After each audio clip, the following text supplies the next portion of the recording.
Yes, he spent a lot of time. We spent a lot of time together. Wants to know everything. He's a vacuum cleaner. I mean, he wants to know. He is just brilliant. He spent a lot of time finding out everything that it was in the book, and he would ask all the extra questions, stuff I couldn't get in the book, because you know, how many pages can you write? When Jimmy, in the book it says Jimmy like, then he said, well, how did he hold the ketchup bottle? How do I know how he held the ketchup? Find out, see if we can find out. And his ring, was it a pinky ring? That pinky ring, was it that? And the wristwatch, and the cigarettes. When he kept the cigarettes on the bar, how did he do it this way, that? I mean, all of the little details. So I call, and I find out that the way Jimmy used the ketchup bottle was interesting. He was sitting, you know, and I go, and other guys go that way. Jimmy would take a, and that's what Bob does. Now, you wonder, where did he get that? That's where he gets it, you see. And he just picks up all of this stuff and slowly ingests it.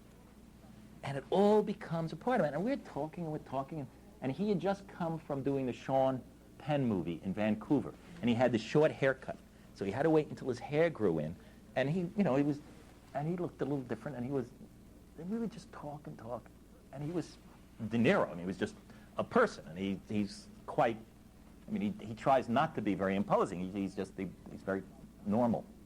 And then one day, I mean, we'd been working on it. He'd been gathering all this Jimmy Burke quality. And I knew he was getting close, and the phone calls would go on. He'd come to the apartment. And all of a sudden, one day I pick up the New York Post, and there's a picture of De Niro going to the set from his trailer. You know, it was an early publicity picture. And he had on Jimmy Burke's windbreaker and a pair of slacks, and he had the hair now had grown in, and it had been gray flecked, and his shoulder was in such a way, and I said, God, that's Jimmy Burke. De Niro was gone. And he was Jimmy Burke out of the trailer on his way to the set. And there he was. And I said, son of a bitch, I hit my head just on the newspaper. He got it. It was there.